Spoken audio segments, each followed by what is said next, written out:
What's up, guys? It's James here. Obviously not Paul, the other brother.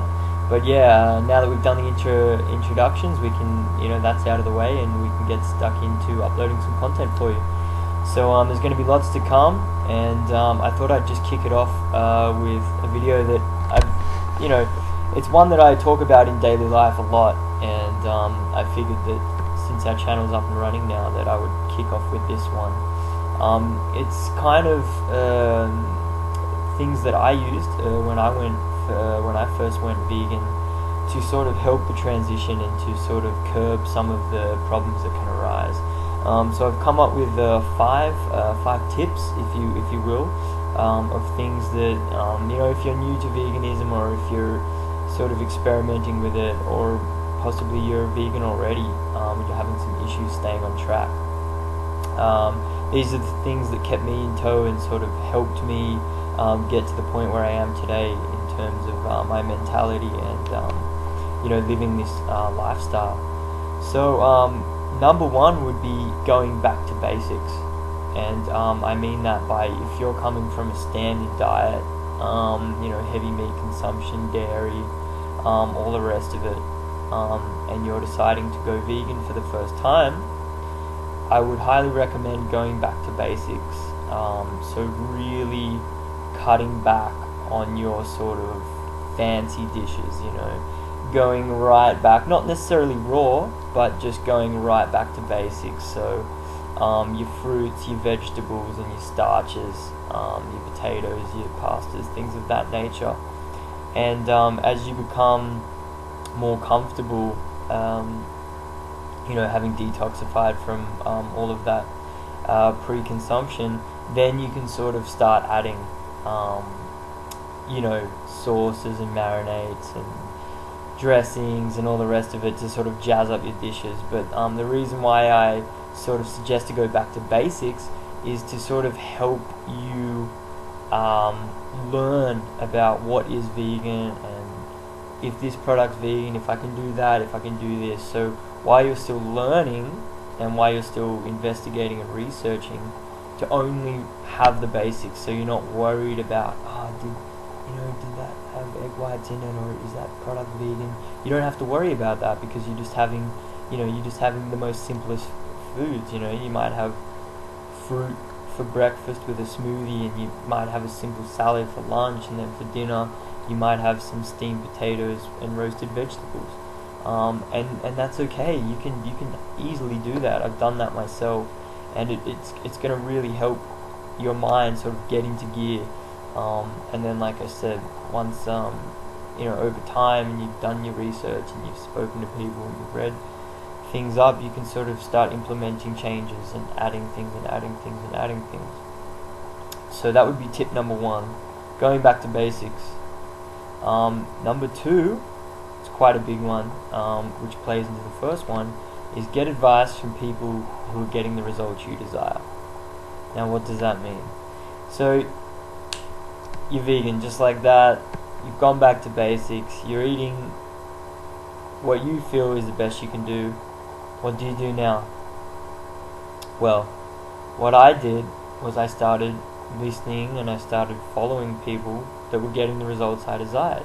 I didn't want to be a vegan that was flaking away and had their head in the gutter and was constantly having issues. I wanted to be, a fit and healthy vegan, which you can do. It's a no-brainer. So I started listening and started reading and started taking knowledge from, the vegans out there that were fit and healthy, and that were, putting themselves out to show, and were transparent in their results with whatever it was. So that would be a big tip as well. Don't sort of, I'm not bad mouthing anyone, but there's definitely people out there that may feel like they're doing the right thing, but when you really look at their the way they are, their health results, do you really want to be that person? So yeah, listen to people who are where you want to be, or who are going where you want to be. That's a very big one. The next one would be bulk buying. So I obviously don't mean your perishables, like your fruits and vegetables. You can bulk buy them for 4 or 5 days, but then they'll pass.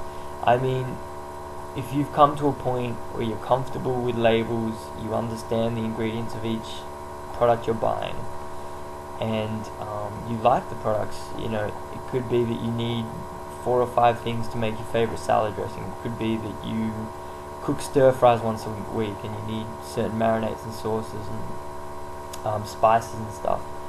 Instead of just buying daily amounts, try and buy them in bulk. So the reason why I'm saying this is so you don't get lost out.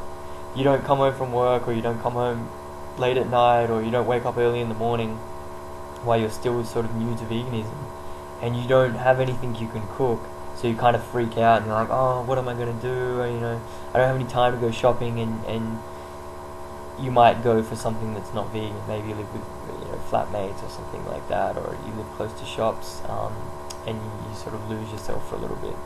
So one thing that I used to do, while I was still new, was I had certain products that I knew I could make meals out of, and I would have, at least 3 or 4 of them at a time. So if I did get stuck, if I looked in the pantry or the fridge and I was like, oh, there's none of this, there's none of that, I always had these products that I could build a meal out of.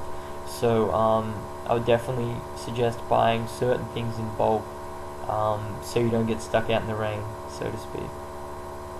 The next one's kind of like a no-brainer again, but it's something that can be overlooked. It's called, planning ahead. And what I mean by that is, if you're a social person, if you have friends, it's going to be likely that not all of them are vegan, if any. And you're likely going to be invited around to dinner parties and restaurants and barbecues.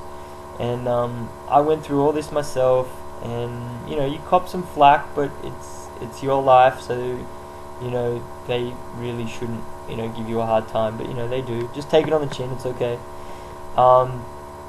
Plan ahead. So if you're going to a barbecue, call the host, call your friend and say, look, I'm vegan.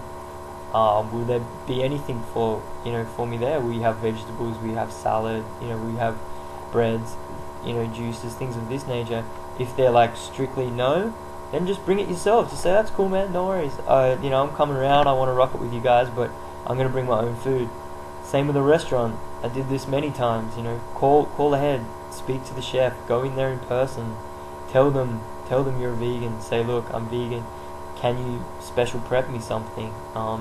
Make it clear that they understand what veganism is, for one. Tell them, what that entails, but just talk to people, get it out there, don't hide it. So when it comes to the night or the day that you're at the barbecue or the restaurant, you're not stuck there sitting there with nothing to eat, and it's just a little bit of forethinking, a little bit of foreplanning, but it's really simple.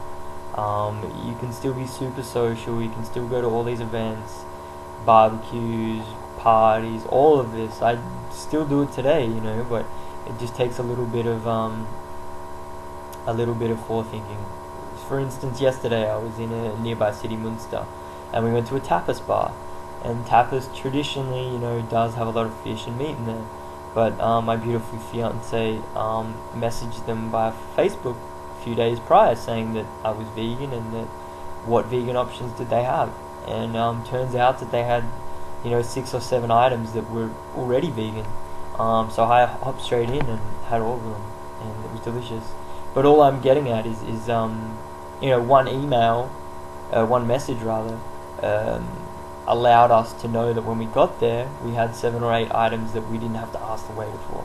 So yeah, it's a big tip, and it's one that's going to save you a lot of hassle. And the last one, use the internet. Use it. Blogs, websites, forums, company directories, everything like that. Use it to your advantage. If there's a certain product that you buy and you bring it home, and then you're not sure about an ingredient, or you're not sure about where one of their E numbers is derived from, or you want to know where they get their whatever it is, products from, look it up. If it's not on a blog, if it's not on a forum, email them, call them, use the internet. Really, it's gonna really make things a lot easier. You know, we're not in the Stone Age, and yes, the internet has been around for quite some time now, but I still think people sort of get lost in it a little bit and forget just how useful it is. I use it every day to look up products, recipes, reviews. You know, even if it is a vegan product, chances are I'm gonna buy it. But I still want to read reviews on it. I still want to understand the mentality of the company. I still want to hear where they're coming from. All of that. So definitely, the internet's a big one. It's a big help. It's key. It's gonna help you through some really awkward questions. But having said all that, don't trust everything you read. You know, just because you go on some blog and it says that, you know, I went on one blog one time and it said that Oreos were vegan, and they're clearly not. But you know, double check your sources. You know, triple check your sources. Don't just type in, is Coca-Cola vegan, blah blah blah, or is Hershey's bars vegan. You know, sure you can do that, but don't just click on the top link, read it. Okay, that's gospel. You know, do a bit more than that. You know, and you can. It's super quick. You know. So there you go, guys. There's my top 5 tips to sort of helping you transition into being vegan, and sort of setting you on the right path. I think these 5 tips are really going to help you with staying on track, as well as, you know, making it a little bit easier in social settings, and sort of getting you on the right board in terms of making sure you've done your research before you put something in your mouth.